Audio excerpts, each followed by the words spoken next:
We're now going to look at how outcomes, costs and risks affect the perception of value. Achieving desired outcomes requires resources and therefore costs, and is often associated with risks. Service providers help their consumers achieve outcomes and take on some of the associated risks and costs. However, service relationships can introduce new risks and costs, and in some cases can negatively affect some of the intended outcomes while supporting others. Figure 2.2 shows the balance between supported outcomes, costs removed and risks removed on the right hand side, and affected outcomes, costs introduced and risks introduced on the left hand side. Positive effects on the right hand side, negative effects on the left hand side.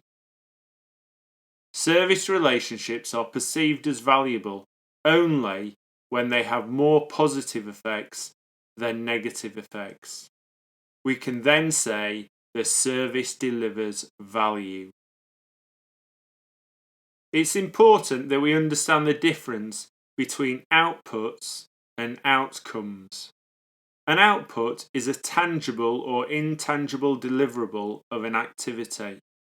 For instance, a video conferencing application. An outcome is the result for a stakeholder enabled by one or more outputs. For example, employees communicating via video conference. We've talked about costs imposed and costs removed. Cost is the amount of money spent on a specific activity or resource. As I said, there are two types of cost involved in service relationships. Costs removed from the consumer by the service are part of the value proposition. This may include staff, technology, and other resources. Costs imposed on the consumer by the service, the costs of service consumption. The total cost includes the price charged, staff training, network utilization, procurement, etc. Risks. A risk is a possible event that could cause harm or loss or make it more difficult to achieve objectives. It can also be defined as uncertainty of outcome and can be used in the context of measuring the probability of positive outcomes as well as negative outcomes. There are therefore two types of risks involved in service relationships.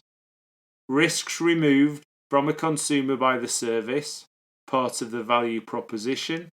For instance, the risk that the consumer's server hardware might fail, or there might be a lack of staff available to manage that hardware.